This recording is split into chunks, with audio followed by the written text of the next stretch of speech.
भव्यात्म हम स्वाध्याय कर रहे घुमटसार जीवकान ग्रंथराज का गति महामार्गणा के अंतर्गत आज अंतिम गति अर्थात चौथी गति का जो भेद है, संसारी जीवों की अपेक्षा से जो भेद है वो देव गति, उसमें भी चौथा निकाय जो वैमानिक निकाय है, उस वैमानिक निकाय की चर्चा हम लोग करेंगे।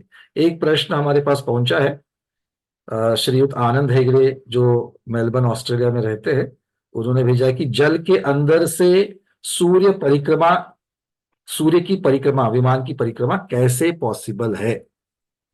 क्योंकि आधुनिक विज्ञान के परिप्रेक्ष्य में जब हम सोचते हैं तो इस चीज को बुद्धि ग्रहण नहीं करती है कि भाई सूर्य तो बिल्कुल वायु का गोला बताया गया, तप्त जिसमें से ज्वालाएं निकलती रहती है, और फिर उसके बाद में वो पानी के अंदर से किस प्रकार से गमन करता होगा। तो आनंद जी, इस बात को थोड़ा अलग तरीके से लेना है। देखो, दोनों चीजें अलग है। आधुनिक विज्ञान अपने ऑब्जर्वेशंस, अपनी शक्ति के अनुसार जो जो पौद्गलिक अर्थात जो साक्षात फिजिकल जो उनके पास फैक्ट्स आते हैं, उस फैक्ट्स के ऊपर से अपने विचार बनाते हैं। जो चीजें आज उपलब्ध नहीं है उन चीजों को वो मानते नहीं है या फिर उसके बारे में ज्यादा वो कथन नहीं करते हैं आधुनिक विज्ञान के बारे में। किंतु आगम ऐसी चीज है जो केवली भगवान अर्थात जिनको संपूर्ण ज्ञान प्राप्त हुआ है, जो भूतकाल और भविष्यकाल को भी जानते हैं, सारी चीजों को एक साथ देखते हैं। तो इस अपेक्षा से उन्होंने जो बात बताई है वो बहुत आधुनिक विज्ञान के द्वारा भी अभी तक उजागर नहीं हुई है। फॉर एग्जाम्पल, एक छोटा सा उदाहरण देता हूं। जब हम केमिस्ट्री पढ़ते थे तो केमिस्ट्री में जो मूल द्रव्य बताए गए थे, तो मूल द्रव्यों की संख्या मेरे ख्याल से 110-15 के आसपास कुछ तो थी। किंतु आगम में ऐसे मूल द्रव्य 200 से भी ज्यादा बताए गए हैं। मतलब बहुत सारे मूल द्रव्य की अभी खोज होनी बाकी है। दूसरी बात, वर्षों तक आधुनिक विज्ञान वनस्पति को जीव मानने से इनकार कर रहे थे। आगम में 2000 वर्ष से पहले लिखित स्वरूप में वनस्पति को जीव माना गया है। जब 20वीं शताब्दी की शुरुआत में राजा राम मोहन राय हो या उस प्रकार के जो और भी साइंटिस्ट रहे हो, उन्होंने कुछ खोज करते हुए इस चीज को सिद्ध कर दिया कि नहीं, वनस्पति भी जीव है क्योंकि उनमें ये लक्षण पाए जाते हैं। मतलब जो विज्ञान 200 वर्ष तक जिस चीज को मान्य नहीं कर रहा था, वो उसके बाद में उसने मान्य करना शुरू कर दिया। तो ऐसी बहुत सारी चीजें हैं जिसके ऊपर अभी तक जितनी उनके पास ज्ञान है, बुद्धि की क्षमता है साइंटिस्ट के पास में, वैज्ञानिकों के पास में, उसकी अपेक्षा से और जितने उपकरण उपलब्ध है उसकी अपेक्षा से जितने फैक्ट्स मिलते हैं, उसके ऊपर आधुनिक विज्ञान की सारी जो ऑब्जर्वेशंस है, जो उनके जो जितने भी अनुमान है, वो उसके ऊपर बेस्ड रहते हैं।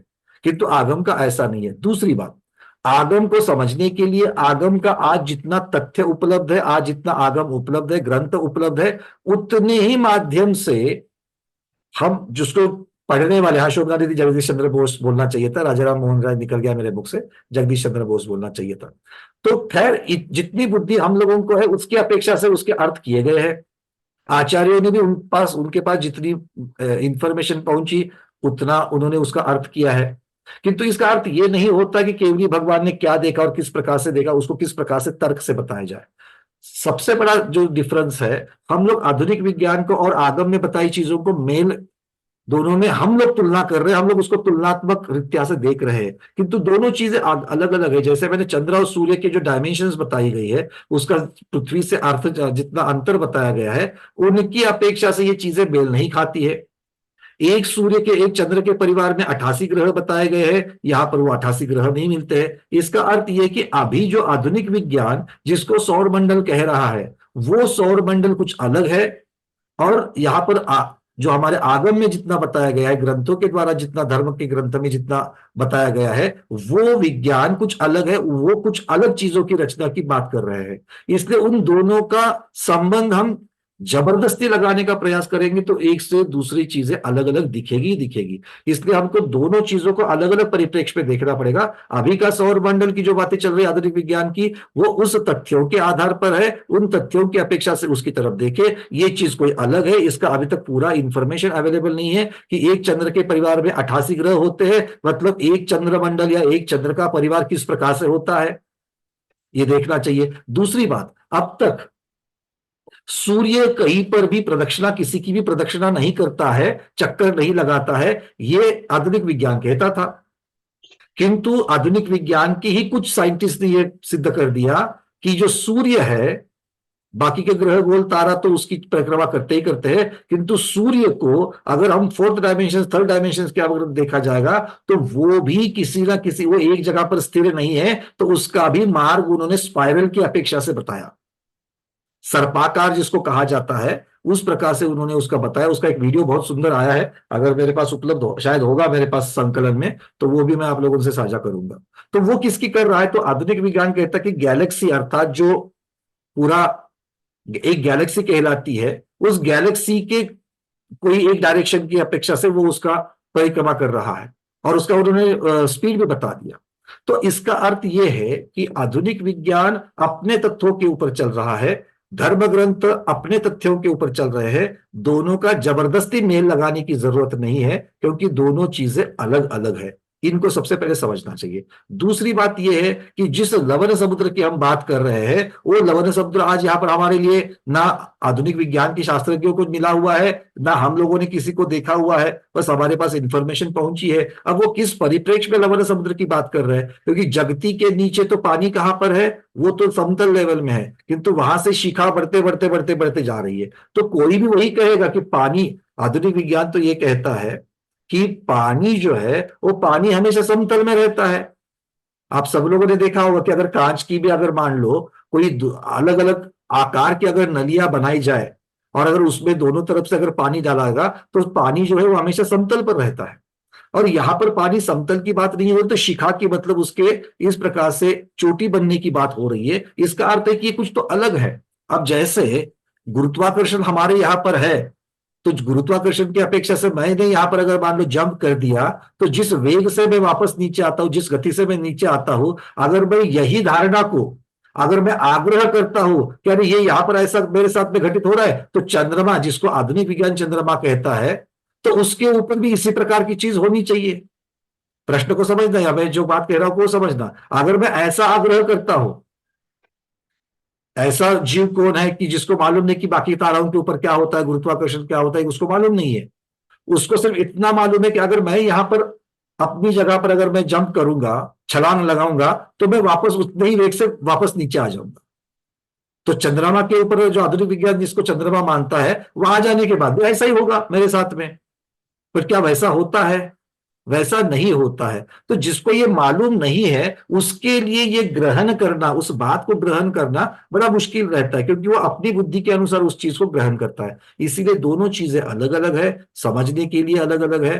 तो अभी तो हमको इसको, तथ्यों को जिस प्रकार से आई है उस बात को संकलित करके चलना है कि ये आगम में बताई गई बात है, ये तीर्थंकरों के द्वारा बताई गई बात है। हाँ, इसके बारे में जब ज्यादा तथ्य उपलब्ध हो जाएंगे, तब उन तथ्य, उन फैक्ट्स की अपेक्षा से समझ सकते हैं कि वे पानी के अंदर से भी कैसे जा सकते हैं। और दूसरी बात, जैन आगम में कभी भी सूर्य को, जिसे सूर्य कहा गया है, उन सूर्य का या सूर्य का जो विमान है वो आग का गोला, इस अपेक्षा से नहीं कहा गया है।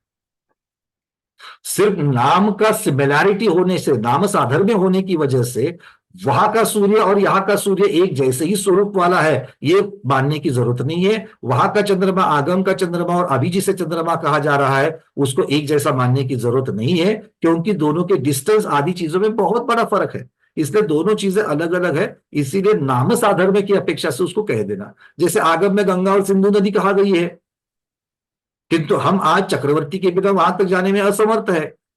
और हमें जो भारत देश के बाजू में जो गंगा सिंधु दिखती है, वो मोटा मोटी में उसी प्रकार का नक्शा, उसी प्रकार की रचना दिखती है। इसलिए उसको गंगा और सिंधु ये बहुत पहले से नाम दिए गए हैं।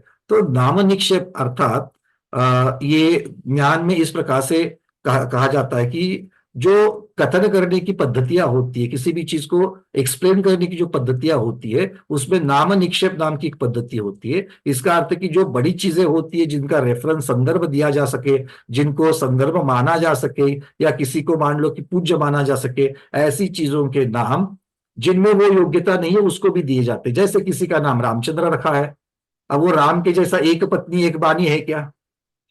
अगर पिताजी ने बताएगा तो वो राम नाम का व्यक्ति 14 वर्ष वनवास के लिए जाएगा क्या? नहीं है, पर उसका नाम रामचंद्र है। तो ये नाम निक्षेप की अपेक्षा से होता है। अशोक नाम है, महावीर नाम है, तो इस प्रकार से ये ऐसा इसको नहीं कह सकते हैं। ठीक है, तो इसीलिए इसको समझने के लिए अभी हमको दोनों चीजों को अलग रखना है। जिस प्रकार की वहां पर ये बिल्कुल पॉसिबल है। मुझे मेरे पास और एक प्रश्न इसी प्रकार से आया है, एक दीदी ने मुझे प्रश्न भेजा था कि क्या वो जो विमान को ढोने वाले जो अभियोगी जाति की जो देव है, या उसके अंदर जो सूर्य देव या चंद्रदेव जो पंचेंद्रिय देवगति के जीव है, क्या वो जो पानी के अंदर से जब चलते तो उनके ऊपर पानी का कोई प्रभाव नहीं होता होगा क्या?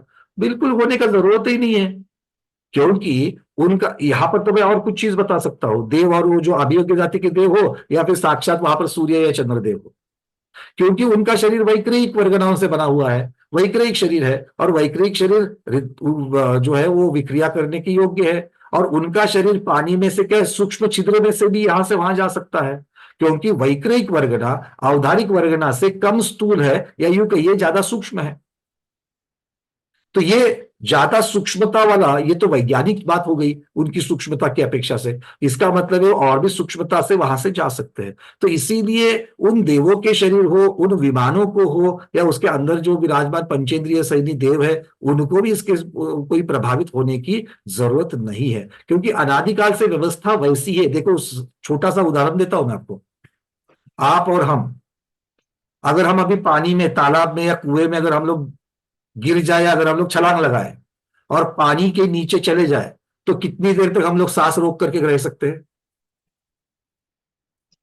कुछ सेकंड्स, हो सकता है कि बहुत स्किलफुल आदमी हो, हमारे अंजलि दीदी जैसा, तो कोई मिनट, है ना? अंजलि दीदी कितना, कुछ मिनटों तक हो सकता है, एक दो, एक मिनट तक आप सांस रोक सकती है, दीदी कहती है ना?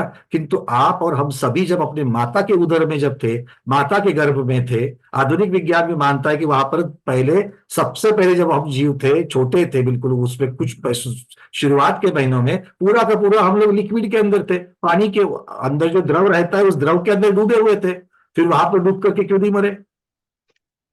व्यक्ति वही है, शरीर वही है, किंतु पर्याय अलग है। आ रही बात है समझ में? तो अपनी बुद्धि के अनुसार अगर हम इन चीजों को देखें कि इस जीव को उस पर्याय में वहां पर प्रभाव नहीं हुआ उस द्रव का, तो इसको इसी प्रकार की बुद्धि से मानने में कोई हर्ज नहीं है कि इस प्रकार की अनादि, क्योंकि माता के गर्भ की व्यवस्था कब से बनी हुई है? अनादि निधन है, किसी ने बनाई नहीं व्यवस्था। इसी प्रकार से जीव रहते आए हुए हैं मनुष्य गति में, गर्भ जीव इसी प्रकार से रहते आए हुए हैं। तो वैसे ही जो चंद्रमा का विमान है, एक सूर्य का विमान है, लवण समुद्र के जो है, वो पानी के अंदर से चलने का उसी प्रकार का नियोग, उसी प्रकार की व्यवस्था अनादि निधन है। तो इसीलिए उनमें कुछ नहीं होता। ये हमें अचरज इसीलिए लगता है क्योंकि ऐसी चीजों का हमने अपनी बुद्धि से ग्रहण कभी नहीं किया है। इसलिए नई बात, नया ग्रह, नया विज्ञान जो है वो हमेशा हमें अटपटा लगता है, अलग लगता है, ठीक है ना? और जल्दी उसके ऊपर हम लोग विश्वास नहीं कर पाते हैं। किंतु यही तो बात यहां पर सम्यक दर्शन की है कि केवली भगवान ने देखी हुई चीज को आज्ञा सम्यक से, भले मुझे समझे या ना समझे, ये केवली भगवान की वाणी है, इस अपेक्षा से उसको स्वीकार करना है। बातें समझ में आ रही है सबको? आज आनंद जी के प्रश्न की अपेक्षा से एक बहुत अच्छी चर्चा यहां पर निकली है, क्योंकि हम लोग और आप लोग भी बहुत जगह पर क्या होता है कि नई चीज के ऊपर विश्वास रखना मुश्किल होता है। आज हम सब लोग एक इसी से जुड़ी हुई, अब आ गया। देखो, हमने पहले ही कहा था कि आज गुरुदेव से चर्चा कुछ बातों के ऊपर हुई, और हम आएगा विषय तो हम आपको बताएंगे, विषय आज ही निकल के आ गया। अनंत चतुष्टय के ऊपर चर्चा आई है। आचार्य भगवान विद्यासागर जी गुरुदेव का इस प्रकार से वक्तव्य था। गुरुदेव ने आज उनके बारे में संस्मरण सुनाया। वो कहते थे कि अनंत चतुष्टय की जो बात है वो पूर्वाचार्यों ने नहीं लिखी है, वो उत्तरवर्ती आचार्यों ने लिखी है। झटका लगा, हमें भी लगा था। पर आचार्य विद्यासागर महाराज विद्या के सागर थे, इतना सारा उनका स्वाध्याय, इतना सारा ज्ञान उनका था। उन्होंने कहा कि पूर्व, समझ में आ रहा है, पूर्ववर्ती आचार्य, उत्तरवर्ती आचार्य। तो इस प्रकार से हमारी बुद्धि उसको ग्रहण नहीं कर रही थी। एक सेकंड के बाद में हमने उसको इमीडिएटली एक्सेप्ट कर लिया आज्ञा सम्यक्त्व से। जब विद्यासागर महाराज ने कहा है और जब गुरुदेव के मुखारविंद से ही आ रहा है तो पक्का है। और वो किस प्रकार के लेवल के स्वाध्यायी थे और ये किस प्रकार के स्वाध्यायी है, जिस प्रकार से ज्ञान इनका है, तो हमें तो इसके ऊपर कोई चिंतन करने की ज्यादा आवश्यकता नहीं, आज्ञा सम्यक्त्व से ले लिया। पर होता क्या है ना कि स्वाध्यायी जो है ना, चिंतन करने वाला, वो दिमाग चुप नहीं बैठता है। उस ये होने के बाद में एक आधे घंटे के बाद में चुप नहीं बैठा गया, निकाल रहे निकाल रहे निकाल रहे, देख रहे, एक एक जगह पर संदर्भ मिल गया, तात्पर्य वृत्ति टीका नियम सार की कुंकुम स्वामी ने नियम सार लिखा और उसकी तात्पर्य वृत्ति टीका है पद्म प्रभ बलधारी देव की, आचार्य भगवान उनकी टीका है, तो उनकी टीका में रेफरेंस मिल गया किस प्रकार से अनंत चतुष्टय को है। अब रेफरेंस तो मिल गया, पर बाद में सोचा ये तो टीका में लिखा है तात्पर्य वृत्ति के, तो तात्पर्य वृत्ति टीका कब की है, देखा तो 10वीं शताब्दी की है, तो क्या अलग लिखा है, उत्तरवर्ती आचार्य हो गए 10वीं शताब्दी। मतलब आ रही बात समझ में, बुद्धि ग्रहण नहीं करती है जल्दी से, वो तो केवली भगवान की बात थी। यहां पर तो जिन आचार्यों के ऊपर, जिन गुरुओं के ऊपर आपको बिल्कुल निस्संदेह ये है, फिर भी नई चीज है, तो नई चीज को उसको ग्रहण करने में थोड़ी सी हिचकिचाहट होती है, तो इसलिए ऐसी चीजें होना स्वाभाविक है, किंतु इसी से हमें आगे बढ़कर के आज्ञा सम्यक्त्व के साथ में चलना चाहिए। तो अरविंद जी अधिगमज और आपका जो आज्ञा सम्यक्त्व की बातें यहां तक आज हमको लेके आई, और आनंद जी के भी प्रश्न का उत्तर हमने इस पर देने का प्रयास किया। अगर वो आज अभी सुन रहे हैं लाइव में, क्योंकि वहां पर 5.5 घंटे आगे होते हैं ऑस्ट्रेलिया में, तो उनको भी उत्तर चला जाएगा, नहीं तो वो आज सुन ही लेंगे वीडियो के ऊपर। चलिए खैर, पंकज, हाँ महाराज जी। जगदीश चंद्र बोस ने जो कहा ना, हम्म। उनकी जगह पर जगदीश चंद्र बसु कहा जाए, और 1906 में उन्होंने वनस्पति में जीव है इसका संशोधन किया था।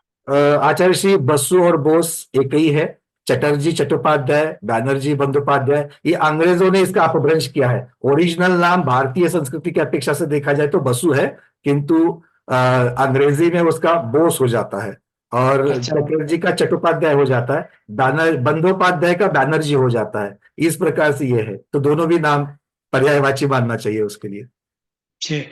पंकज जी, अभी जो आपने कहा ना अनंत चतुष्टय का आचार्य श्री ने कोई अलग अर्थ लगाया, मुझे थोड़ा सा समझ में नहीं आया, एक और बार आप। गुरुदेव वहां पर ये बताया कि पूर्ववर्ती आचार्यों ने इसके बारे में नहीं लिखा है, उत्तरवर्ती आचार्यों ने इसके बारे में लिखा है, ऐसा गुरुदेव के ध्यान सागर जी महाराज के मुखारबिंद से आज हमें सुनने को मिला।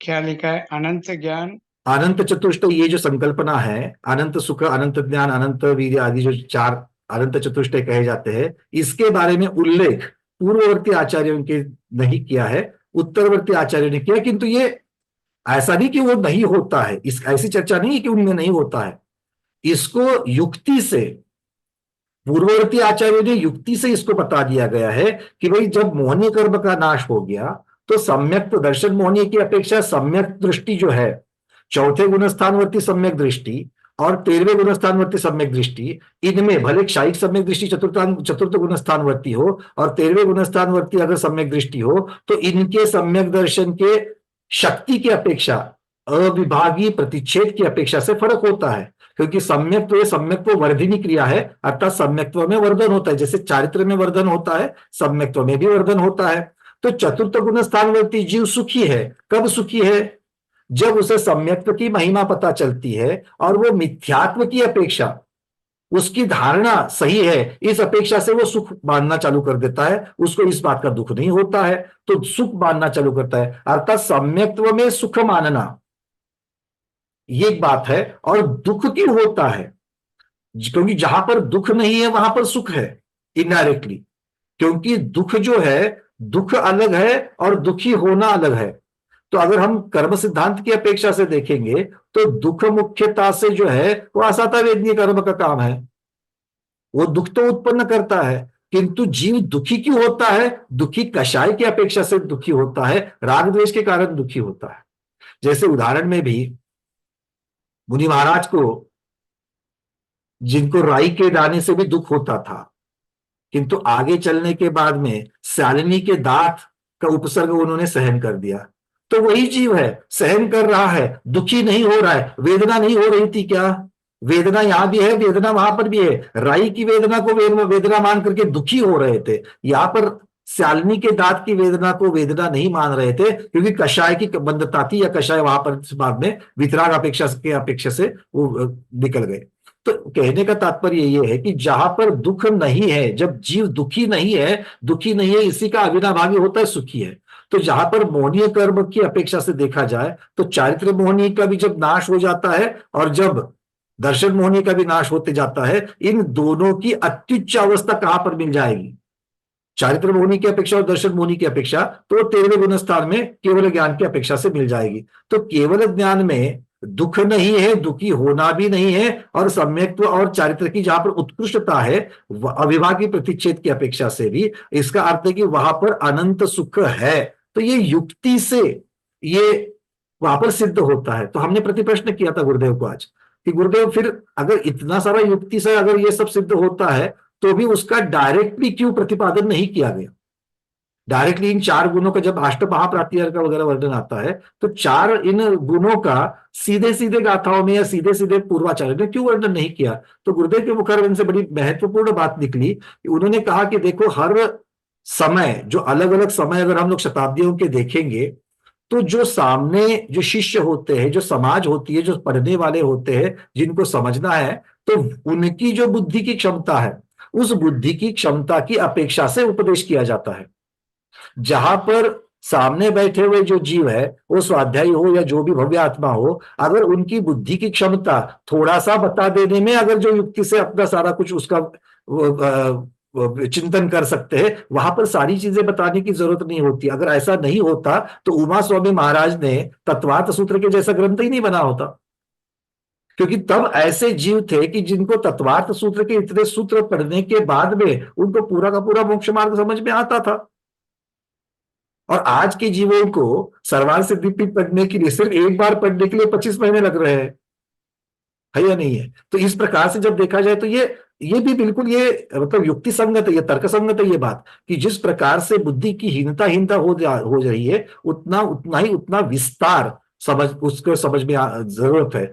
देखो, संस्कृत की भी बात अगर हम लोग करें या प्राकृत की भी बात करें या भाषाओं की भी बात करें, तो पहले जितना व्याकरण और व्याकरण की अपेक्षा से जितना ग्रंथों में जिस प्रकार की प्रतिभा प्रतिपादित होती है ग्रंथों में, और आज जिस प्रकार की हम लोग बोली भाषा में उसको समझने की अपेक्षा, ग्रहण करने की अपेक्षा से लेते हैं, व्याकरण पूरा गौण हो चुका है ज्यादातर लोगों के बारे में। और वो व्याकरण गौण होने की वजह से समझने की जो बातें हैं अलग अलग एंगल से, जिसको स्याद्वाद की अपेक्षा से उसको समझने वाली जो तथ्य है, वो बातों को समझने के लिए नहीं होता है। तो लोग एक चीज को पकड़ पाते हैं, दूसरे अलग अलग अर्थों को पकड़ नहीं पाते हैं। तो ये बिल्कुल सिद्ध होता है।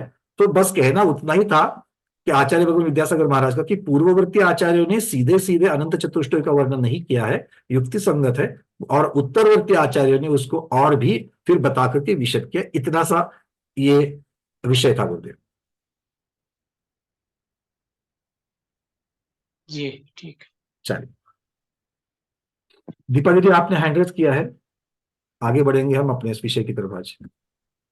नमस्ते गुरुवर, वंदना भैया जी। हाँ बोलिए। तो मेरे को वो पानी का बोल रहे थे ना, माँ के गर्भ में हम पानी में रहते हैं, हाँ, तो उसका कहने का था कि यदि पानी कम हुआ तो डॉक्टर इंजेक्शन देके पानी की लेवल फिर बराबर करते हैं, तो देखो बिना इसका पानी मतलब, के नहीं रहते। इसका मतलब वो अनुकूल है, वो परिस्थिति जो है उस जीव के लिए, उस पर्याय के लिए अनुकूल परिस्थिति है। बिल्कुल, हाँ, मतलब वही जीव की गर्भ हम चर्चा पानी कर में रहे ही हैं। होना, गर्भ पानी में नहीं रहा तो डिलीवरी को तकलीफ होती है। इसका मतलब क्या हो गया कि हमें अपना जो बुद्धि जब ग्रहण करके जिस प्रकार की बुद्धि को हम अप्लाई करते हैं, जिस प्रकार की बुद्धि से उसको स्वीकार या अस्वीकार करते हैं, वहां पर चिंतन की बहुत जरूरत है कि हम इसको जिस चीज को हम नकार रहे हैं, तो नकारने से पहले उसको बहुत बार चिंतन दे करके अलग अलग तरीकों से उसको समझने की आवश्यकता है, और फिर आगम के परिप्रेक्ष्य में उसको स्वीकारना या नकारना। अब आगम के परिप्रेक्ष्य में हो तो उसको नकारने में कोई मतलब होता ही नहीं है, उसको स्वीकारना ही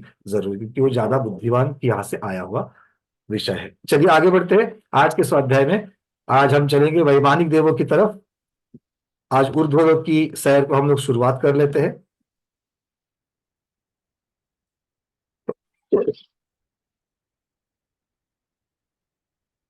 तत्वार्थ सूत्र के सूत्र को सब लोग जानते हैं, वैमानिक। चौथे निकाय के देव का नाम, जो समूह का नाम है, वो है वैमानिक। अब ये विमानों में रहने वाले देवों को वैमानिक कहते हैं, ये विषय मुख्यता से है। विमानों में रहने वाले देवों को वैमानिक कहते हैं। अब विमान किसे कहा है? सर्वा सिद्धि में बड़ा सुंदर उल्लेख आचार्य पूज्यपाद स्वामी ने किया है कि विमान किसे कहते हैं, तो जो वल्लभी और कूट से युक्त प्रासाद है और जो विशेषता अपने में रहने वाले जीवों को पुण्यात्मा मानते हैं, वे विमान हैं। विमान की जो चर्चा व्याख्या यहां पर आ रही है, क्या कह रहे देखिए, जो वल्लभी, वल्लभी का अर्थ होता है मंडप। मंदिरों की अगर हम रचना देखेंगे तो गर्भगृह रहता है जिसके ऊपर शिखर रहता है और उसके सामने मंडप रहता है। तो ये जो मंडप होते हैं, तो मंडप, मंडप का अर्थ हो कहना कि हॉल, बड़े बड़े कमरे, इस प्रकार से। और कूट, कूट अर्थात शिखर, ये दो जिन प्रासादों के ऊपर होते हैं। अब ऐसे प्रासाद जमीन के ऊपर मध्यलोक में भी है, ऐसे प्रासाद अधोलोक में भी है, किंतु ऊपर से इनको किस परिप्रेक्ष्य में कहा जा रहा है, वो कहते हैं कि जो विशेषता अपने में रहने वाले जीवों को, मतलब इनके अंदर जो रहते हैं, वो पुण्यात्मा मानते हैं। अब पुण्यात्मा तो भवनवासी देव भी मानते हैं, ज्योतिषवासी देव भी पुण्यात्मा मान सकते हैं। मान सकते कि नहीं मान सकते, देवगति में आए हैं तो? हाँ, किंतु चारों निकायों में अगर देखा जाए तो चारों निकायों में भी कल्पवासी ये ज्यादा पुण्यात्मा है। क्यों? आयु की अपेक्षा, संसारी सुख की अपेक्षा, है ना, कांति, लेश्या, अनुभव, सुख, सभी की अपेक्षा से देखा जाए तो ये ज्यादा पुण्यात्मा है। तो इस प्रकार के जीव जिसमें रहते हैं वो विमान है, और विमानों में रहने वाले जो है वो वैमानिक कहते हैं। आचार्य भगवान कह रहे विमान भी दो प्रकार से है। आचार्य भगवान कह रहे विमान भी दो प्रकार से, देखो कितना सुंदर वर्णन किया है पूज्यपाद स्वामी ने।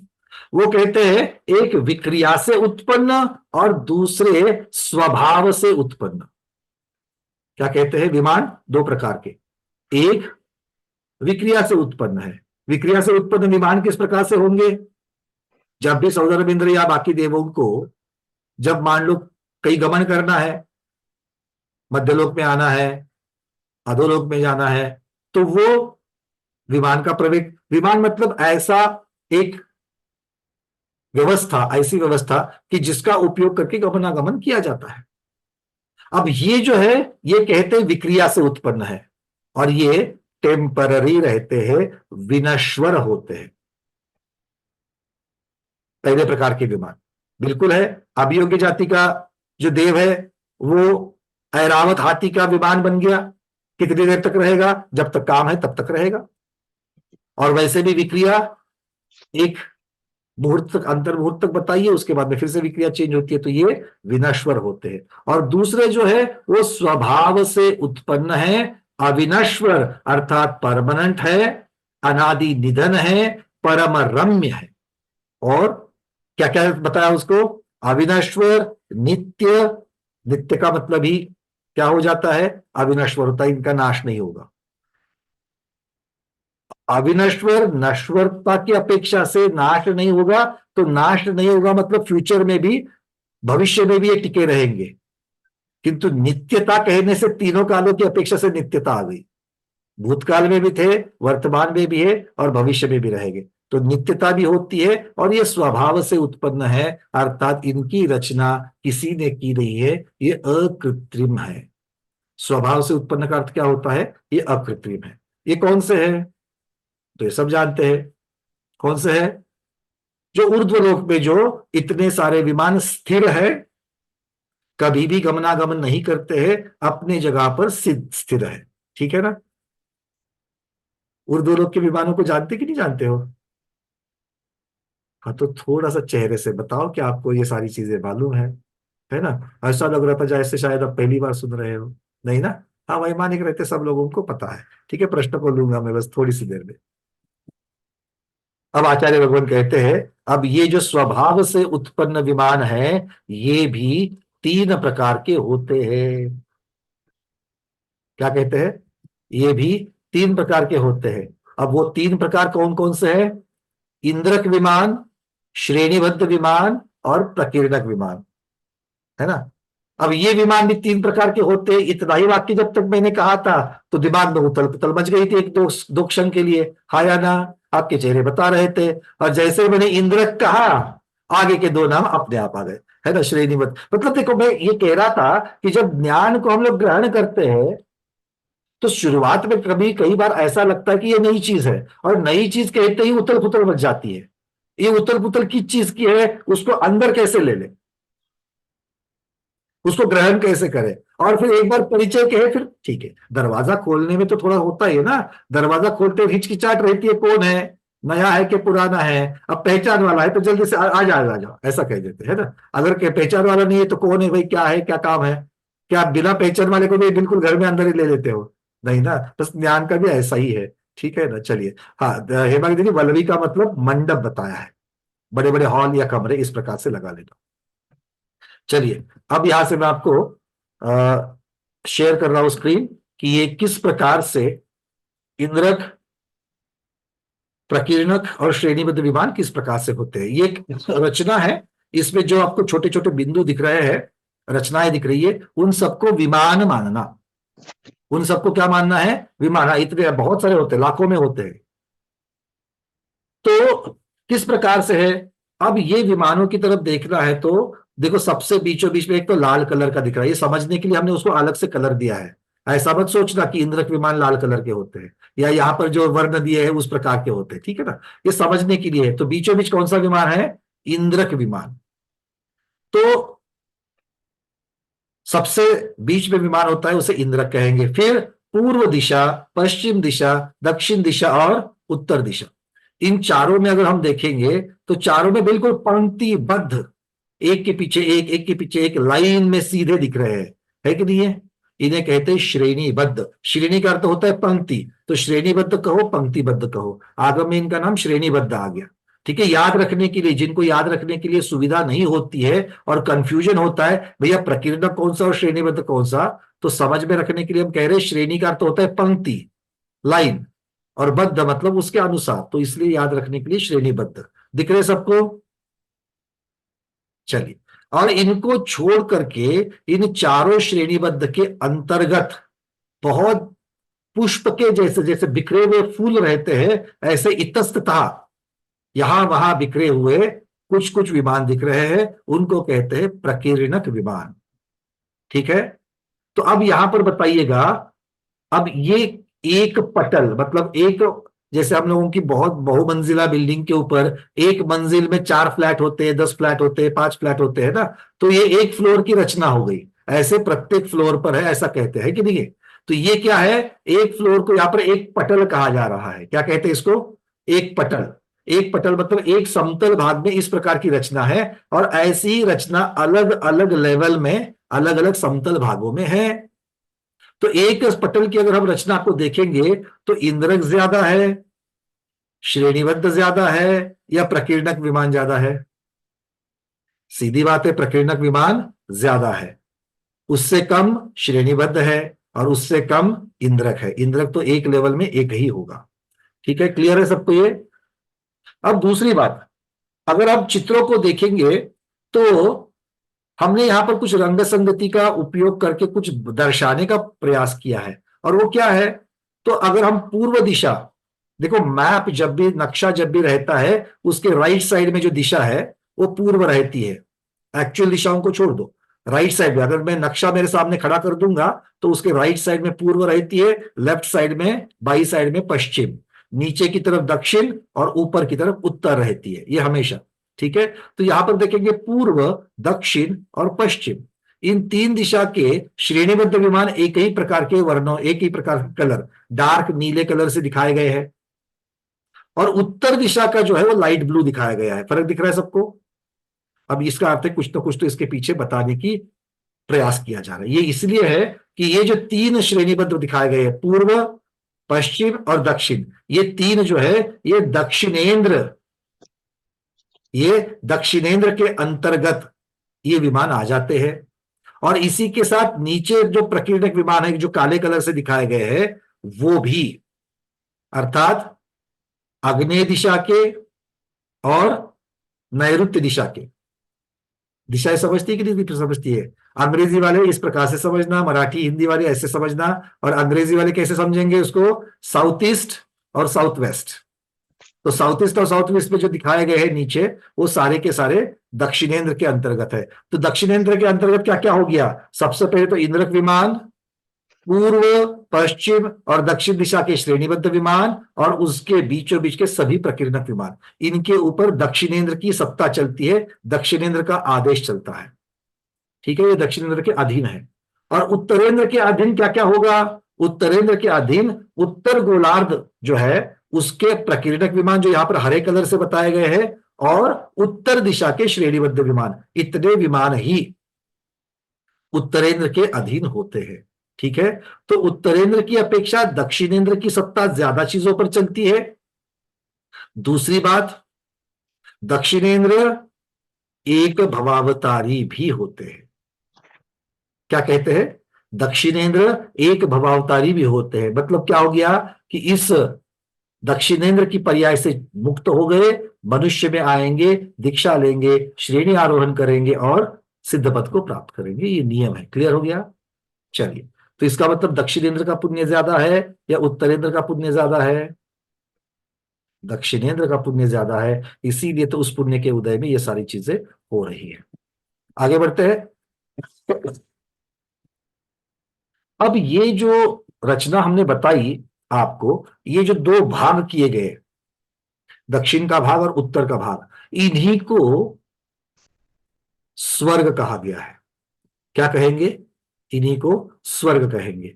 मतलब दक्षिण गोलार्ध एक स्वर्ग का भाग है और उत्तर गोलार्ध दूसरे स्वर्ग का भाग है।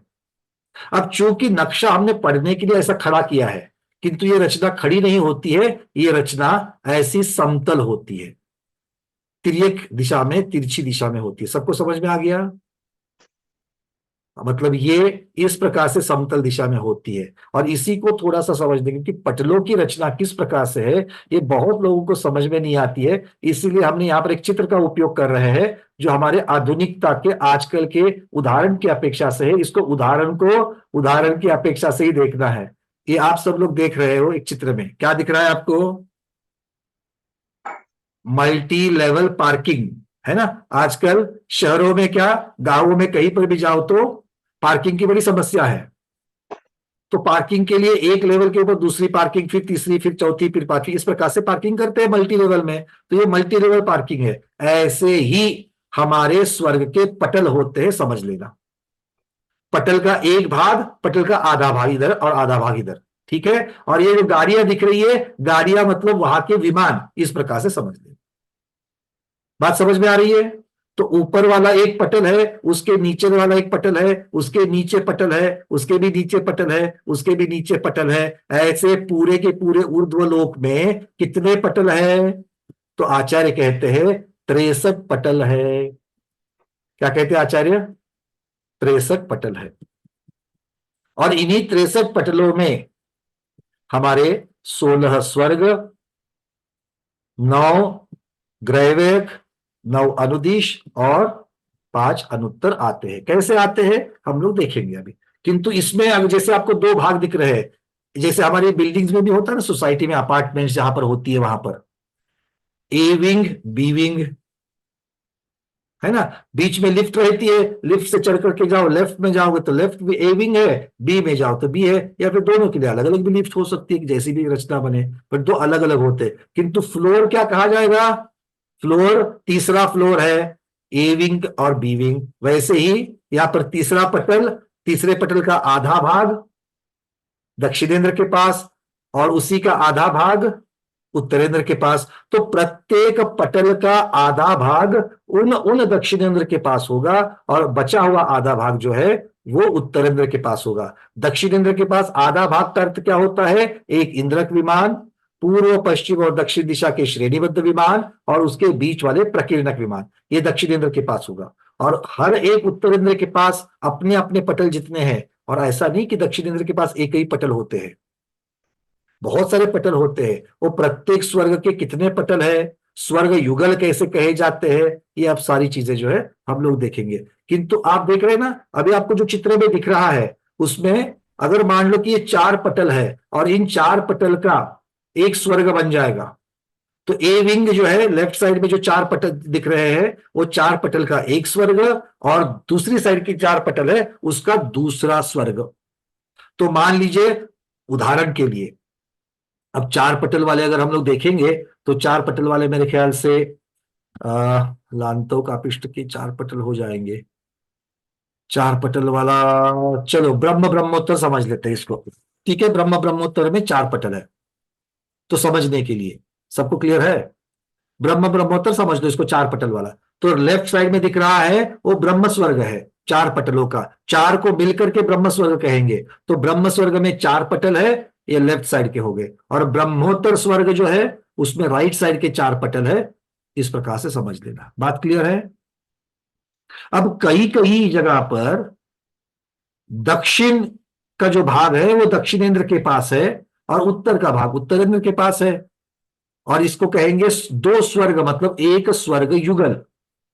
स्वर्ग युगल का अर्थ क्या होता है? 2 स्वर्ग की रचना। तो किंतु कोई कोई स्वर्ग युगल ऐसे है कि उन स्वर्ग युगल में 2 अलग अलग इंद्र नहीं है, एक ही इंद्र है।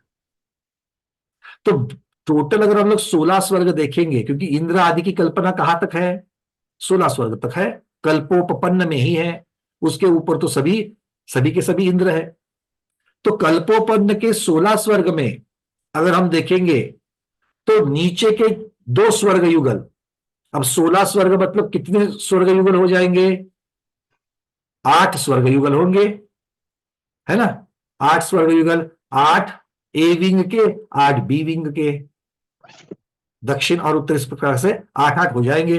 किंतु इन 8 में से नीचे वाले 2 और ऊपर वाले 2, ऐसे 4 युगलों में 4 और 4 ऐसे 8 इंद्र है। कितने हैं? नीचे के 2 युगल में और ऊपर के 2 युगल में 8-8 वाले, तो कितने हो गए? 4 युगल हो गए, नीचे के 2 युगल, ऊपर के 2 युगल, तो 4 युगल हो गए। 4 युगल मतलब स्वर्ग कितने हो गए? 8 स्वर्ग हो गए। और 8 स्वर्ग का अर्थ क्या हो गया? इनमें प्रत्येक में एक एक एक एक इंद्र है, तो 8 स्वर्ग के 8 इंद्र हो गए। किंतु बीच में जो 4 युगल है, बीच के जो 8 स्वर्ग है, उन 4 युगलों के प्रत्येक युगल में मिलकर के एक ही इंद्र है। तो 4 युगल अर्थात एक युगल का एक इंद्र, 4 युगल के 4 इंद्र हो गए। तो 8 और 4 कितने हो जाएंगे? 12। तो स्वर्ग तो 16 है, किंतु इंद्र 12 है। ये बात सबके समझ में आ गई? जिसके समझ में ना आई हो हाथ ऊपर करे, हम फिर से इसकी चर्चा करेंगे। पंकज जी, हाँ महाराज। विधान करते समय हम्म 16 इंद्र बनाना चाहिए क्या फिर 12 इंद्र बनाना चाहिए? आचार्य श्री 12 ही इंद्र बनने चाहिए, क्योंकि 12 ही इंद्र होते तो 12 इंद्र ही बनते हैं, और बनाने भी उतने ही चाहिए, क्योंकि जो 4 नहीं है उनकी रचना कहां से करेंगे? जी। चलिए,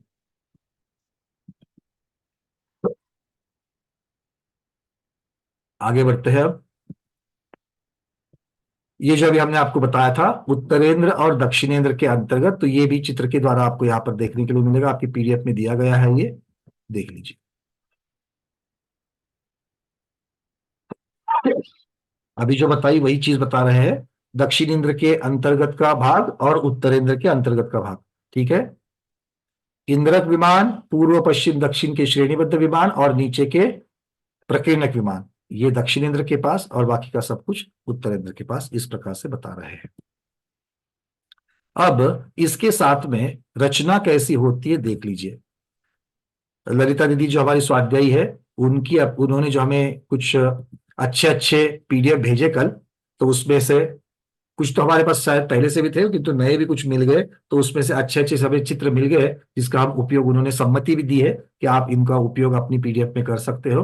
तो बहुत बहुत आभार प्रदर्शित करते हुए हम यहाँ पर उसी में से एक दिखा रहे हैं कि ऊर्ध्वलोक की रचना में ये जो 16 स्वर्ग है, वो स्वर्ग युगल किस प्रकार से सबको दिख रहा है। बहुत बार आपने ये चित्र देखा होगा, किंतु इस अब चित्र को ऐसे ही देख करके हम नमोस्तु कर लेते हैं और आगे बढ़ जाते हैं। थोड़ा सा इसको समझने का प्रयास करते हैं। ठीक है, देखो सबसे नीचे से पढ़ते जाना है हमको। नीचे आपको क्या दिख रहा है? पंचमेरु मध्यलोक दिख रहा है क्या सबको? हाँ, वो मध्यलोक है। मध्यलोक की तो चर्चा नहीं, वहां से ऊपर की देखो, तो सबसे नीचे सौधर्म तथा ईशान स्वर्ग, सौधर्म तथा ईशान स्वर्ग। अब इसमें क्या क्या है? तो इसकी पूरी की पूरी ऊंचाई जो है, आचार्य भगवान कहते हैं ये 1.5 राजू में है। कितनी है? 1.5 राजू। और ये 1.5 राजू में कितने पटल है? सौधर्म और ईशान स्वर्ग के कितने पटल है? आचार्य भगवान कह रहे हैं 31 पटल है। सौधर्म और ईशान स्वर्ग के कितने पटल है? 31 पटल है। बात सबके समझ में आ रही है क्या? यहां पर दो ही मंदिर के जैसे दिखाए हैं, है ना, दे दिखाने की पद्धति है विमान की अपेक्षा से। ऊपर ध्वजदंड आदि दिखाया गया है, किंतु ये कितने हैं, उसके अंदर कितने फ्लोर्स है? 31 पटल है। और 31 पटल में दक्षिण और उत्तर की जैसी रचना है। तो उसकी जो दक्षिण की रचना है वो सौदर्भ इंद्र के खाते में है, और जो उत्तर की रचना है वो ईशान इंद्र के खाते में है। तो दक्षिणेंद्र कौन हुए? सौदर्भ इंद्र महाराज दक्षिणेंद्र हुए। तो ईशान इंद्र के पास ज्यादा सत्ता है या सौदर्भ इंद्र के पास ज्यादा सत्ता है? सौधर्म के पास है ना। चलिए, अब 31 पटल है, तो 31 पटल में कुल मिलाकर कितने इंद्रक विमान होंगे? 31 पटलों में कुल मिलाकर के दक्षिणेंद्र के, सौदर्भेंद्र महाराज के अंतर्गत कितने इंद्रक विमान होंगे? कौन बताएगा? जल्दी जल्दी हाथ ऊपर करो। स्मिता दोषी दीदी बताओ।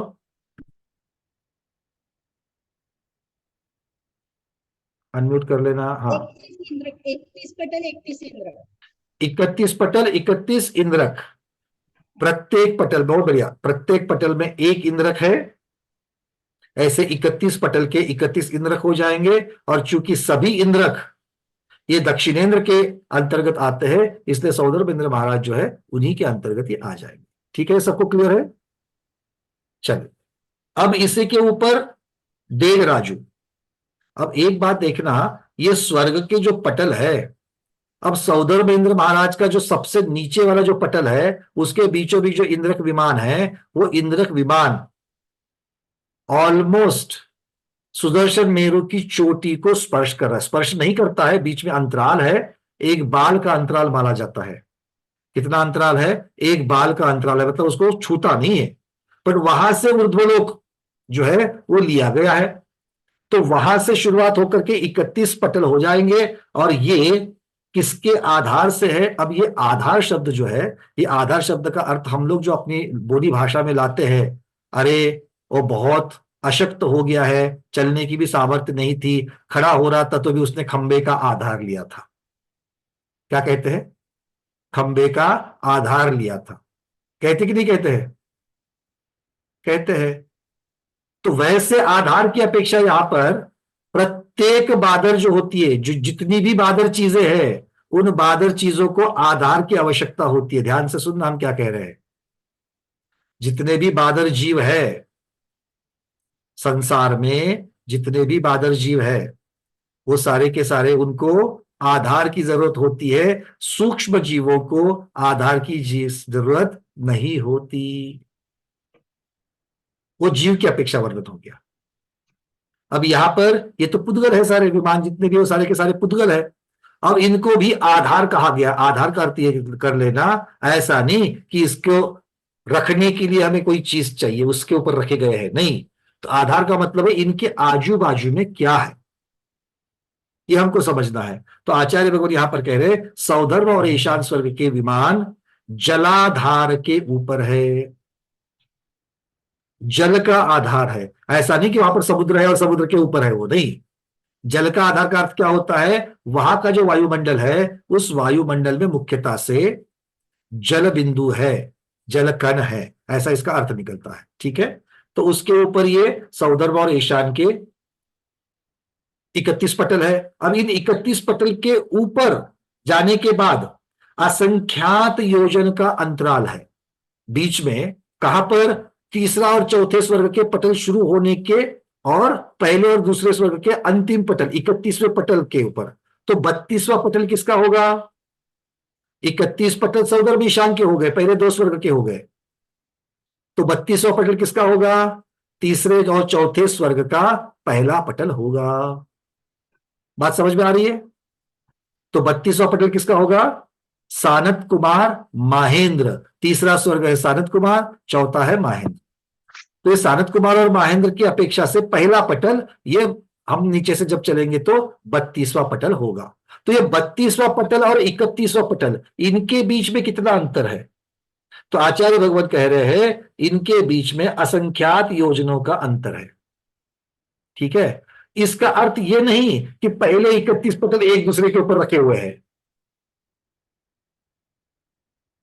उनके बीच में भी अंतराल होता ही है। पहले पटल, बीच में अंतराल, फिर दूसरा पटल, फिर बीच में अंतराल, फिर तीसरा पटल, फिर बीच में अंतराल। इनका बड़ा सूक्ष्म वर्णन आगम में आता है, हम उतने संख्याओं में नहीं जाएंगे। बस हम क्या कहेंगे, पहले स्वर्ग युगल और दूसरे स्वर्ग युगल के बीच में असंख्यात योजन का अंतराल है। ठीक है, अब ऊपर चलते हैं।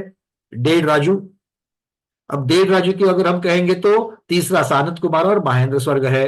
अब सानत कुमार और महेंद्र स्वर्ग, इनके कितने पटल है? तो आचार्य भगवान कह रहे हैं 7 पटल है। सानत कुमार और महेंद्र के कितने हैं? 7 पटल है। ठीक है, तो मतलब 32, 33, 34, 35, 36 और 37, 38। 32 से लेकर के 38 नंबर के जो पटल है वो तीसरे और चौथे स्वर्ग के अंदर आएंगे। आधा भाग सारद कुमार जी के पास और आधा भाग महेंद्र इंद्र जी के पास। ठीक है, चलिए अब ये जो इंद्र है ना, इनके भी अपने अपने 10 पदधारी है।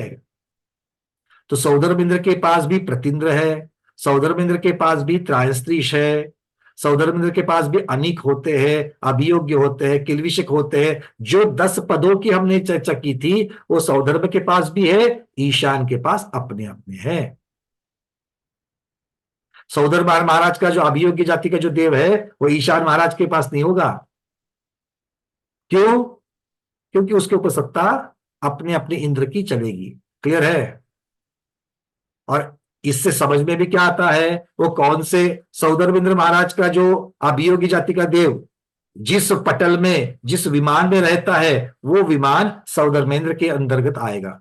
मतलब जो उनका क्षेत्र है उस क्षेत्र में ही उसका विमान होगा, उत्तरेंद्र के अंतर्गत उनकी उनकी जाति के देवों का होगा। क्लियर हो रहा है ये? चलिए आगे तीसरा और चौथा बताया। सानंद कुमार महेंद्र 7 पटल है, इसके ऊपर फिर असंख्यात योजनाओं का अंतराल, 2 पटलों के बीच में तो अंतराल है ही है। अब अगले स्वर्ग युगल की तरफ चलते हैं। 5वां और 6ठा स्वर्ग जो है वो ब्रह्म और ब्रह्मोत्तर है। क्या है? ब्रह्म और ब्रह्मोत्तर। इसके 4 पटल है। त्रिलोक सार, त्रिलोक भास्कर, इन ग्रंथों में ब्रह्मेंद्र को दक्षिणेंद्र कहा है और ब्रह्मोत्तर के लिए कोई अलग से इंद्र नहीं कहा है। हमारे पास 2 संदर्भ है। ठीक है, एक है त्रिलोकपन्नति त्रिलोक भास्कर का संदर्भ और दूसरा है सिद्धांत सार दीपक ग्रंथ का संदर्भ। दोनों में थोड़ा सा फर्क है, बीच के जो 2 स्वर्ग युगल है उनमें फर्क है, बाकी सारी रचना समान ही समझ में आती है। उस फर्क हम बाद में देखेंगे, अभी त्रिलोकपन्नति त्रिलोक भास्कर की अपेक्षा से समझते हैं। तो ब्रह्म और ब्रह्मोत्तर, इनमें एक ही इंद्र दक्षिणेंद्र। अर्थ क्या हो गया? उत्तर के और दक्षिण के सभी विमानों के ऊपर ब्रह्मेंद्र की ही सत्ता चलेगी। क्लियर है? आधे हा कह रहे हैं, आधे तो ऐसे बैठे हैं, हमें क्या फर्क पड़ता है ब्रह्मेंद्र के हो या किसी दूसरे के हो। ज्ञान चाहिए ना। क्यों चाहिए? इसी ज्ञान का तो ध्यान में अंतर्भाव करना है।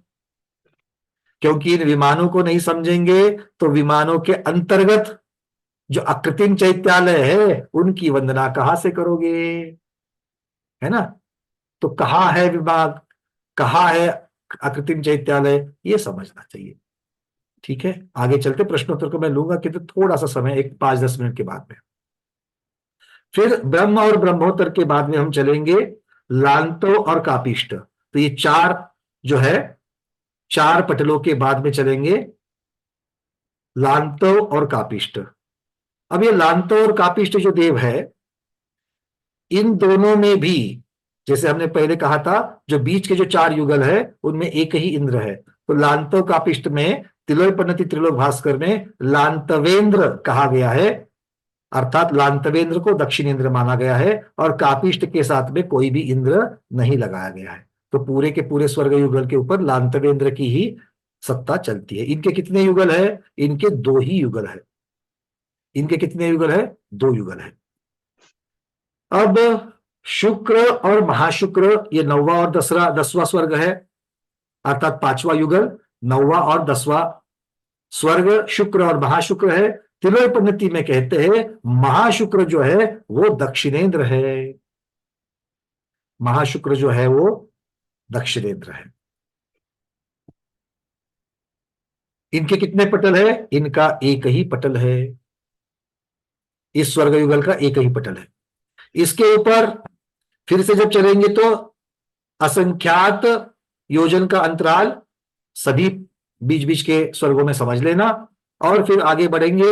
आगे बढ़ने के बाद में आ रहा है 11वां और 12वां स्वर्ग, शतार सहस्त्रार, शतार और सहस्त्रार। अब ये जो शतार जो इंद्र है, शतार नाम का इंद्र कहा गया शतारेंद्र, किंतु इसे तिलोय पन्नति में उत्तरेंद्र माना है। जैसे लांतो का पिष्ट में भी एक लांतवेंद्र था, उसे भी उत्तरेंद्र माना था, और शतार को भी उत्तरेंद्र माना है। इनका भी एक ही पटल है, 11वां और 12वां। ठीक है, ये सारा कुछ पीडीएफ में दिया गया है। फिर चलते हैं आगे। अब महत्वपूर्ण रचना आती है कि आगे के जो 4 स्वर्ग अर्थात 2 स्वर्ग युगल है, इनके इंद्र तो 4 है, किंतु इन दोनों युगल के मिलकर के पटल है। ठीक है ना, क्या कह रहे हैं? इन दोनों स्वर्ग युगल के मिलकर पटल है, अलग अलग पटल नहीं बताए हैं।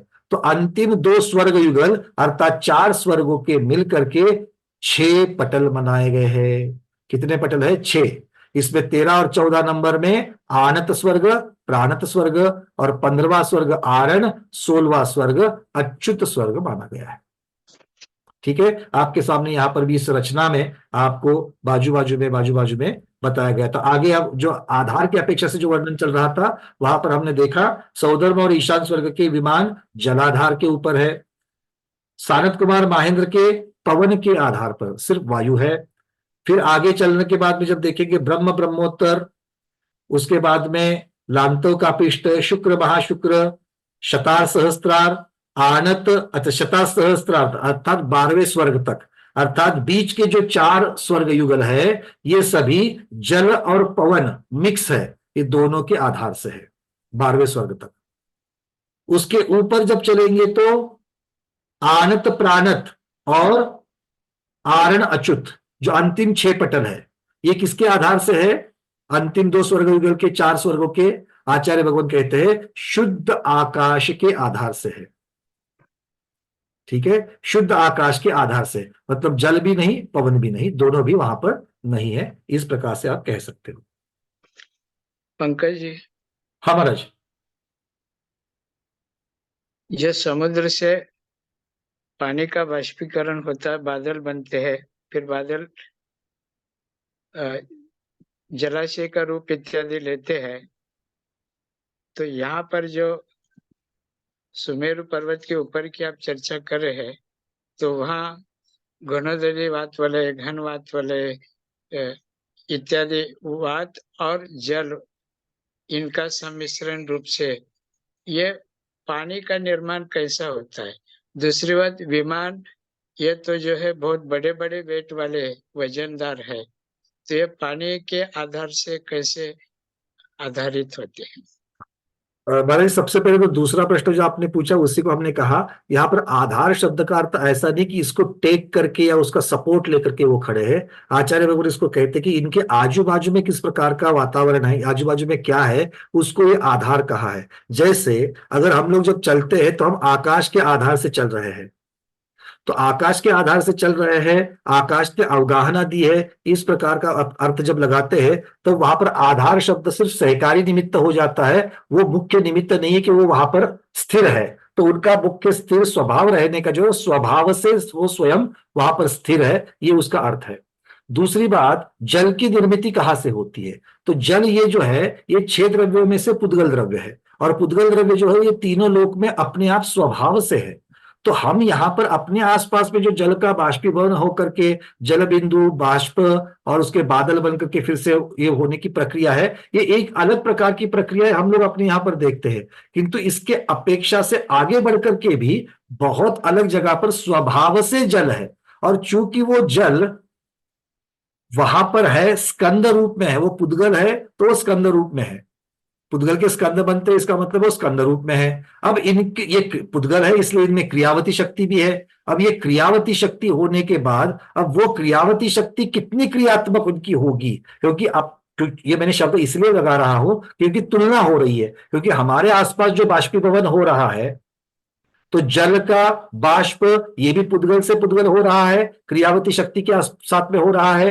फिर इस बाष्प का एक दूसरे के साथ में वहां पर स्कंद बन रहे हैं, और ये स्कंद बन करके वो जितनी उसकी स्थूलता बढ़ते जाती है और फिर उसके साथ में उसकी वापस बारिश भी हो रही है। अब इतनी इतनी जड़ता या इतनी स्थूलता अगर वहां पर नहीं है तो उस अपेक्षा से क्रियावती शक्ति की अपेक्षा से कितनी लेवल तक उनके स्कंद बनते हैं, कितने रहते हैं, इस अपेक्षा से हम लोग बिल्कुल भी वहां पर समझ सकते हैं।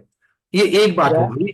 तो ये आधार का अर्थ ये है कि ये आजू बाजू में जिस प्रकार का वहां पर वातावरण है उनमें जल और पवन ये दोनों भी वहां पर द्रव्य जो है मतलब पुद्गल द्रव्य वहां पर पाया जा रहा है। अब जहां पर शुद्ध आकाश बताया उन्होंने 13वां 14वां 15वां और 16वां जो अंतिम 6 पटल बताया, शुद्ध आकाश बताया है। अब शुद्ध आकाश जब शब्द आता है इसका मतलब है वहां पर आकाश की अपेक्षा से अवगा आना है, वहां पर ये जो द्रव्य है ये द्रव्य वहां पर नहीं है। अब तीनों लोकों में द्रव्य तो होते हैं किंतु हर एक जगह पर वो द्रव्य उसी क्वांटिटी में पाया जाए ये वहां पर जरूरत नहीं है। तो ये भी अगर हम तुलनात्मक लगा दिया जाए तो प्रधानता से वर्णन यह आ रहा है कि ये शुद्ध आकाश के आधार से है। माने यहाँ पर जो जल लिया, जल के दो भेद है, एक सूक्ष्म जल कायिक जीव और एक बादल जल कायिक जीव। तो यहाँ पर जो आधार के स्वरूप में जो जल जो परते हैं इसको अपन सूक्ष्म जल कायिक जीव कहे क्या? जलकायिक जीव इन्हीं के आधार से होंगे, क्योंकि जलकायिक जीव जो स्थावर है, अब ये तो त्रसनाली के अंदर की बात चल रही है कि तो त्रसनाली के बाहर भी जिस प्रकार का वातावरण है वहां पर भी जब तक जल का शरीर उत्पन्न नहीं हो, जब तक जल का शरीर नहीं होगा तब तक तो उसमें जलकायिक जीव जन्म नहीं ले सकते हैं। और जलकायिक जीव भी पूरे 3 लोक में है। इसका अर्थ यह है कि तीनों लोकों में सब जगह पर जल वो सूक्ष्म अवस्था में सूक्ष्म तरीके से जिस प्रकार से है वो सभी प्रकार से वहां पर पाया जा सकता। तो यहाँ पर जो क्या है घनोदधिवात वाले घनवात वाले विमानों के लिए जो आधार बताया है ये मात्र उपचार से अपन कह सकते हैं आधार आदि संबंध। क्योंकि इनके लिए भी आधार तो आकाश ही है और आकाश के लिए किसी और आधार की आवश्यकता नहीं होती। तो यहाँ 3 लोक में जो कुछ छह द्रव्य है वो अपने आप में ही अवस्थित है, आधार आदि तक को प्राप्त है, लेकिन उपचार से कहा जाता है आकाश के अधीन है अथवा अन्य द्रव्यों के आधार से अवस्थित है, ये मात्र उपचार से कहा जा सकता है। बिल्कुल ऐसा ही होगा क्योंकि विवक्षा से है इसलिए इसे उपचार कहा जा सकता है। ललिता दीदी ने हैंड रेस किया है। ललिता दीदी आप इस पे और कुछ जोड़ना चाहते हैं, कृपया बताइए। वंदना भैया जी, आचार्य श्री नमोस्तु नमोस्तु नमोस्तु। भैया मेरे हिसाब से सूक्ष्म कायिक जीव जिसके लिए परिभाषा आती है किसी को रोकते हैं। नहीं नहीं एक मिनट मैं यहाँ पर वो सूक्ष्म की अपेक्षा यहाँ पर स्थूलता की अपेक्षा तुलनात्मक। एक मिनट ललिता दीदी, कैसे किसी को ललिता दीदी एक मिनट रुक जाइए। ललिता दीदी एक मिनट रुक जाइए। आप लोग को भी ध्यान होगा। ललिता दीदी चर्चा दूसरे डायरेक्शन में जाएगी, 1-2 मिनट रुक जाइए। मेरे कहने का मतलब ये है क्योंकि क्या है कि अगर बेस अलग हो जाएगा तो उत्तर अलग हो जाएगा, इसलिए मैं आपको कृपया 1 मिनट रोक रहा हूं आपको। मैं सूक्ष्म का शब्द जब मैंने लगाया तो वहां पर बादल और सूक्ष्म की अपेक्षा से नहीं लगाया। आचार्य श्री ने भी यहां पर जो सूक्ष्म की अपेक्षा से लगाया वो तुलनात्मक, मतलब हमारे यहां जिस प्रकार का जल दिखता है आकार की अपेक्षा से, बादल आदि की अपेक्षा से, और वहां पर जितना है उसकी अपेक्षा से जब देखा जाएगा तो वो सूक्ष्म हो जाएगा। जलकायिक में बादल भी है, जलकायिक में सूक्ष्म भी है, दोनों प्रकार के हैं। और सूक्ष्म जो चीज जो आप कह रही हो या जो कहने की बात है वो निगोदिया की अपेक्षा से जो ठसाठस भरे हुए हैं वो एक अलग प्रकरण हो जाएगा। यहाँ पर मेरा या आचार्य श्री का जो सूक्ष्म शब्द कहने का जो यहाँ पर प्रयोजन है वो मुख्यतः से तुलना। ठीक है ना? हाँ, नहीं तो क्या है कि आप कुछ जो कहोगी फिर वो इस प्रकार से डायरेक्शन में चला जाए कि क्या ये कुछ तो गलत हो गया। नहीं, ऐसा नहीं, ये तुलनात्मक जो चर्चा चल रही है उस अपेक्षा से। ये नक्शा भी भैया मेरा बनाया हुआ ऐसा है। बिल्कुल दीदी, हम आपको आपका आभार से हमने इसको बताया लोगों को कि ये बिल्कुल ललिता दीदी ने बनाया हुआ है और अच्छी मेहनत करी आपने इसके लिए। क्योंकि त्रस्त नाली कृष्ण नाड़ी लोक नाड़ी अलग दिखाई भैया, किसी के बिल्कुल बिल्कुल बिल्कुल बिल्कुल बिल्कुल, ये भी बिल्कुल देखा हमने, सूक्ष्मता आपने काफी अच्छी तरीके से भरी हुई है। और एक दो प्रश्न हम मैप आपको बाद बनाया में भी है भेजेंगे, किस तरह से। क्योंकि एक दो प्रश्न हम आपको बाद में भेजेंगे, क्योंकि एक जगह पर कुछ हमें लगा है, बट हम आपको उसको अलग से, यहाँ पे विषयांतर हो जाएगा, हम इसको बाद में हमारी कुछ जिज्ञासा है, हम आपको भेज देंगे बाद में, ठीक है। चलिए अभी अभी इस प्रश्न के ऊपर इतना ही रखते हैं और आगे बढ़ते हैं, ठीक है दीदी, और कुछ तो आपको जोड़ना नहीं है। चलिए आगे बढ़ते हैं। भैया एक सेकेंड भैया। हाँ बोलिए दीदी, शायद म्यूट हो गया, फिर से अनम्यूट करिए और बोलिए। नौ अनुदिश को बागवले के अंदर हाँ फिर से बोलिए दीदी। दिखाया गया, तो जब मैंने इसमें दिखाई तो मेरे को लगा, क्योंकि वो दीदी कृपया आप वीडियो नौ बंद ग्रह करके भैया। बोलेंगे, सुनो आप वीडियो बंद करके बोलेंगे तो हम तक सारी बातें पहुंचेगी, शायद नेट शायद वीक है आपका, प्लीज बोलिए। हाँ हाँ। नौ अनुदिश जो दिखाया गया भैया, हम्म आप ध्यान देंगे मैप में वाट वलय के अंदर दिखाया गया है। तो जब मैं ये मैप बना रही थी तो जो अंतर बैठना चाहिए सीधी शिला का, वो बैठ नहीं रहा था। नौ अनुदिश बनाए, फिर 5 अनुत्तर विमान बनाए, और 20-20 हजार योजन मोटे हमको वाट वलय भी दिखाना है। तो मैंने आचार्य श्री विद्यासागर जी के पास बैनाड़ा जी के थ्रू मैसेज भेजा कि भैया तो हमको तो अनुदिश वाट वलय में ही दिखाने पड़ेंगे। तो बैनाड़ा जी ने आचार्य श्री को कहा, बोला हाँ तो दिखा होगा, उसमें हर्जा क्या है, बिल्कुल अनुदिश बात वलय के अंदर रह सकते हैं। वो तो वायु और पानी के, ऐसे भी वातावरण में सब जगह वायु और पानी भरा ही रहता है। तो उनसे ओके होने के बाद में मैंने नौ अनुदिश को बात वलय के अंदर दिखाया है। जी जी जी बिल्कुल ठीक। हाँ एक है किंतु हम एक आपको मैं बता दूं थोड़ा सा एक डिस्क्लेमर करके लिए, कि ये जो जितने भी मैप्स होते हैं हम इसको सिर्फ संदर्भ की अपेक्षा से लगा सके कि हमको इसको देखते हैं। क्यों? क्योंकि मैप में नक्शों में सभी चीजें सूक्ष्मता से नहीं दिखा सकते। जैसे आपने, मैं आपको आप ही का नक्शा दिखा दूं, एक मिनट एक मिनट, अगर आप देखेंगे तो आपने यहां पर 9 अनुदिश को एक लाइन में दिखाया है, क्योंकि आप यहां पर उनकी 9 की संख्या दिखाना चाहती हो, है ना। किंतु अगर हम सामने से देखेंगे तो 9 अनुदिश ऐसे एक लाइन में नहीं दिखेंगे। भैया नौ या 5 अनुत्तर अगर हम देखेंगे तो 5 अनुत्तर 3 डॉट में दिखेंगे, या 3। नौ अनुदिश तो भैया, नौ अनुदिश तो भैया एक ही पंक्ति में 9 ग्रेवट ऊपर नीचे हैं। आप समझी नहीं, 5 सुनो सुनो, आप समझी नहीं, हम लेवल की बात नहीं कर रहे हैं, वो तो एक ही समतल में आएंगे, भैया जो किंतु आपने सब, आवाज आ रही भैया। हाँ हाँ भैया हाँ हाँ हम समतल की बात नहीं कर रहे, वो तो बिल्कुल एक ही पटल में है। अनुत्तर का एक पटल है, अनुदिश का भी एक पटल है, ठीक है। अब आपको मैं दूसरा एक चित्र दिखा रहा हूं। हाँ हाँ भैया हाँ। एक मिनट में आपको दूसरा एक चित्र दिखाता हूं, ताकि मैं जो कह रहा हूं वो चीज आपको समझ में आ जाएगी। एक मिनट रुकिए, हाँ ठीक है भैया। एक मिनट रुकना, मैं यहाँ पर थोड़ा सा हाईलाइट करके बताना चाहता हूँ, एक मिनट। पंकज जी इसे यूं भी सरलता से बोल सकते हैं। महाराज जी एक मिनट, थोड़ा सा मैं इसको मैं पूर्ण कर सकूं, क्योंकि मुझे लोगों को ये बताना है कि नक्शों को सूक्ष्मता से नहीं दे सकते हैं, अपनी अपनी वहां पर कुछ लिमिटेशंस होती है। बस इस चीज को मुझे थोड़ा सा सिद्ध करना है। हाँ हाँ भैया, भैया दिशा विदिशा में है नो डाउट, और एक तल में है, तल नहीं अलग अलग। हमने एक तल की चर्चा ही नहीं करी दीदी, हम एक तल की चर्चा ही नहीं कर रहे, वो तो हम पहले से बता रहे हैं कि एक पटल में ही है। हम क्या कहना चाहते हैं, एक मिनट रुकिए, थोड़ा तो रुकिए ना, हम बताते हैं आपको। क्योंकि ये स्वाध्यायों को समझना बहुत जरूरी होता है, क्योंकि नहीं तो धारणा वैसी ही बन जाती है। एक मिनट, अब मैं आपको जो चित्र दिखा रहा हूं उसको देखना। दिख रहा है सबको? देखो मैं यहाँ क्या कहना चाहता हूं।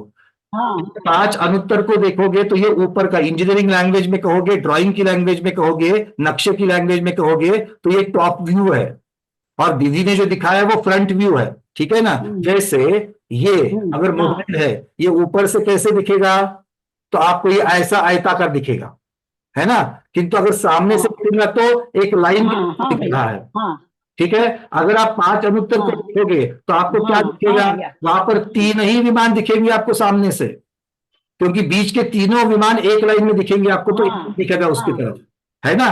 बट वहां पर दीदी को 5 अनुत्तर बिल्कुल होते भैया, ये बताना, बिल्कुल। इसलिए उन्होंने अपने चित्र में वहां पर 5 दिखाए शिखर, 5 विमान दिखाए हैं।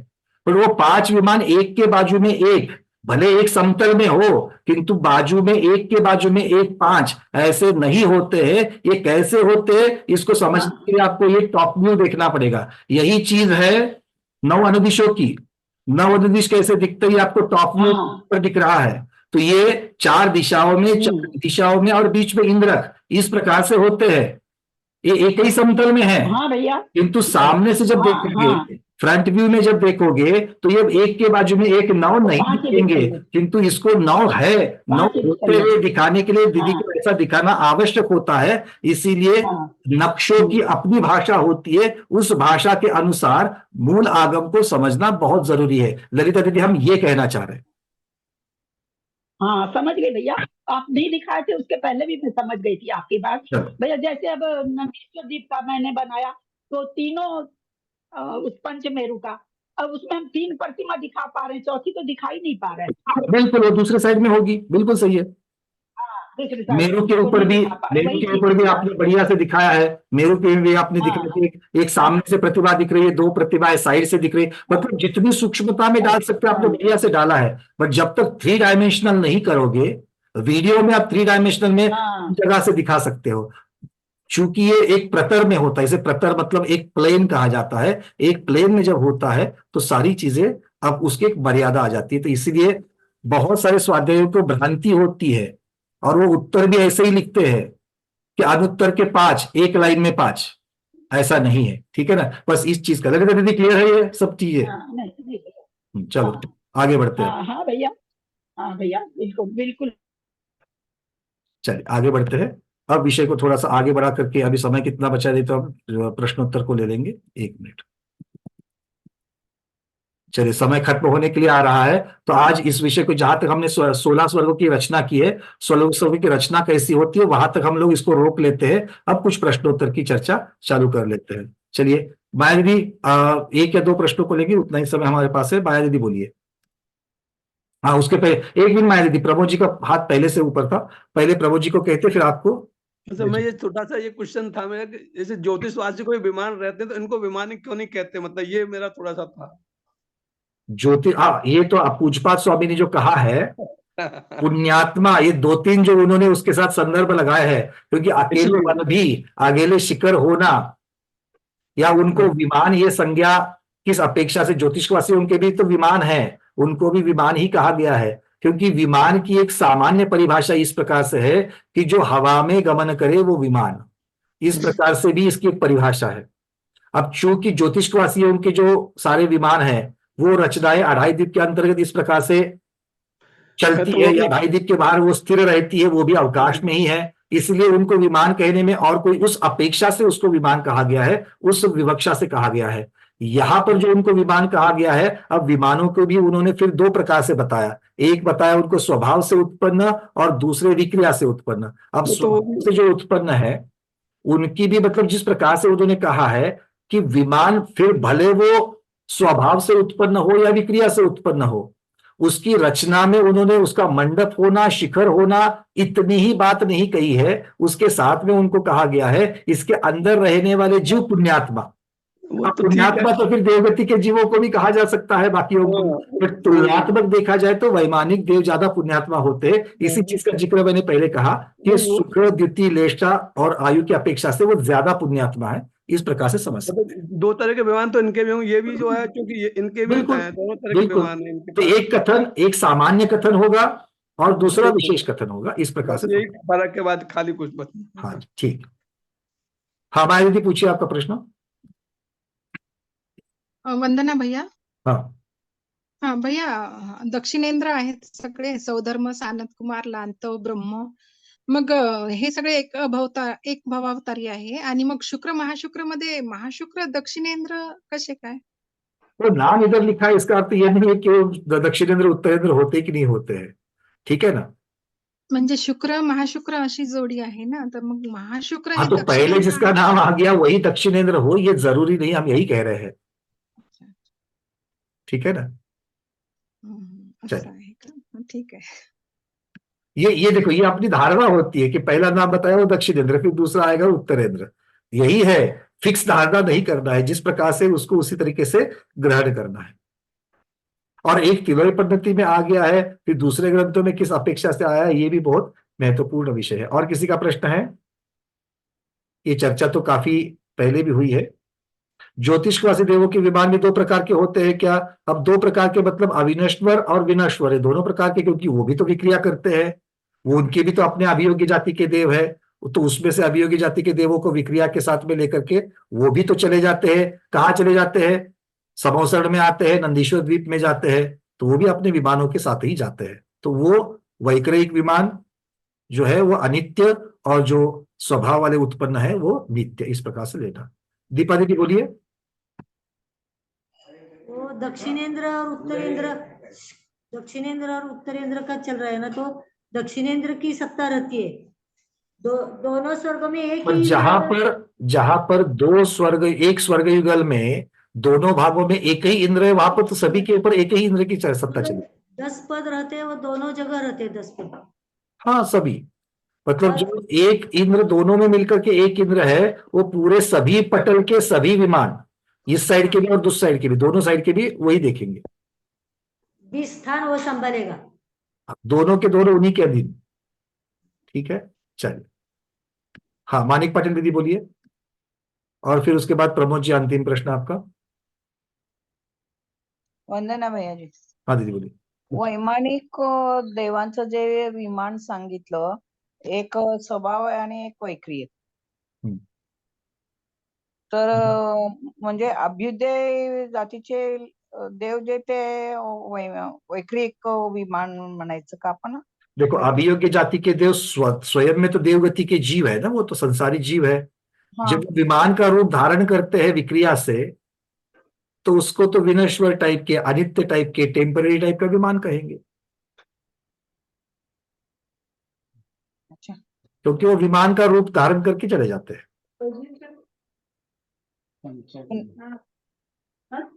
ठीक है दीदी, मानिक दीदी, क्लियर हो गया? हाँ. चलिए, प्रभु जी बोलिए। ये कह रहा था कि ज्योतिषबाजियों में ये कोई व्यवस्था नहीं होती कि विमान मतलब किस तरह के होंगे, मतलब कहाँ कैसे कैसे वो बिखरे हुए रहते हैं, किस तरह से, ऐसा कोई नहीं आया। नहीं, विमानवासियों के बारे में भी बिल्कुल इस प्रकार का वर्णन आया है, क्योंकि विमानवासी जो ज्योतिषवासी जो है, वो ज्योतिषवासी पूरे एक राज्य के अंत तक, जो कहा ना, पूर्व पश्चिम में वात वलय को भी छूते हैं और वो तो पीछे साइड में नहीं छूते हैं। जैसे कोई इंद्रक विमान और ये प्रकीर्णक, इस तरह से कोई इस व्यवस्था नहीं, मतलब ये जो है नहीं, उस टाइप के उनको नहीं कहे गए हैं, किंतु जो अब अलग अलग जगह पर देखेंगे तो उसमें भी एक प्रकार से आता है, क्योंकि जब पूर्व पश्चिम में है, दक्षिण उत्तर में भी है, तो उनकी अपनी एक रचना बनी हुई है। एक बीज ढाई द्वीप के अंतर्गत तो उनकी कोई नित्य कोई पर्टिकुलर फिक्स जगह नहीं है, किंतु बाकी जगह पर देखेंगे तो एक जितना उस द्वीप का विस्तार है, जितना उस क्या कहते हैं समुद्र का विस्तार है, उस पूरे विस्तार के गणित की अपेक्षा से, और कितने इंद्र या कितने सूर्य है उनकी अपेक्षा से उनका अंतराल निकाला गया है। तो इस प्रकार का गणित आगम में दिया गया है, तिलोक पद्धति में यह गणित आया है कि अगर जैसे मान लीजिए लवन समुद्र 2 लाख का है, तो 2 लाख में कितने सूर्य है, तो भाई 4, और 4 में से 2-2 एक परिधि में चलते, मतलब 4 में हमें 2 परिधि रखनी है, तो उसका अंतराल का गणित उन्होंने दिया है। उससे दोनों साइड से 50-50 हजार योजन छोड़ करके तो बीच का अंतराल 1 लाख आ जाएगा। जब ये 2 परिधि की जगह पर 3 परिधि हो जाएगी, तो उसका किस प्रकार से गणित चलेगा, ये गणित आया है, और उसकी अपेक्षा से उन्होंने इनके अंतराल भी दिए गए हैं, काफी जगह के दिए गए हैं उनके। ठीक, थैंक। हाँ पुष्पा दीदी, चलिए। जय जगन्नाथ भैया जी। हाँ, भैया जी, मेरा वो सूर्य विमान से पूछने का था कि जम्बू द्वीप की जगती में सूर्य विमान 180 योजन अंदर चलता है और 330 योजन लवण समुद्र की तरफ चलता है। पूर्व पश्चिम दोनों सूरज इस तरह से चलते हैं, तो बीच में 180 इधर, 180 पश्चिम में, तो बीच की जो जगह है उस जगह में उसका प्रकाश का कैसे रहता है?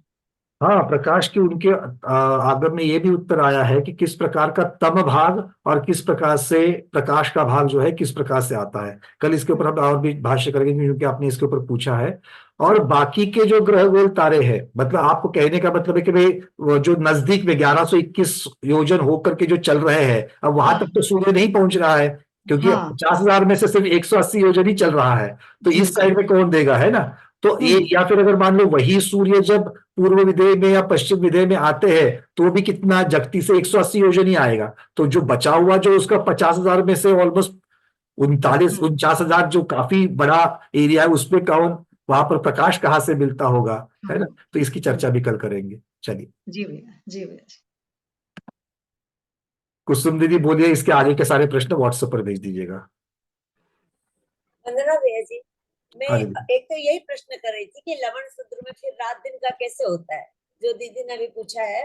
हाँ। दूसरा मैं ये समझना चाह रही थी कि हम जो ये विमान को देखते हैं तो उत्तर दक्षिण की जब बात करते हैं तो अगर ऐसे देखते हैं ड्राइंग में कोई पिक्चर में तो पूर्व पश्चिम हो जाता है ये।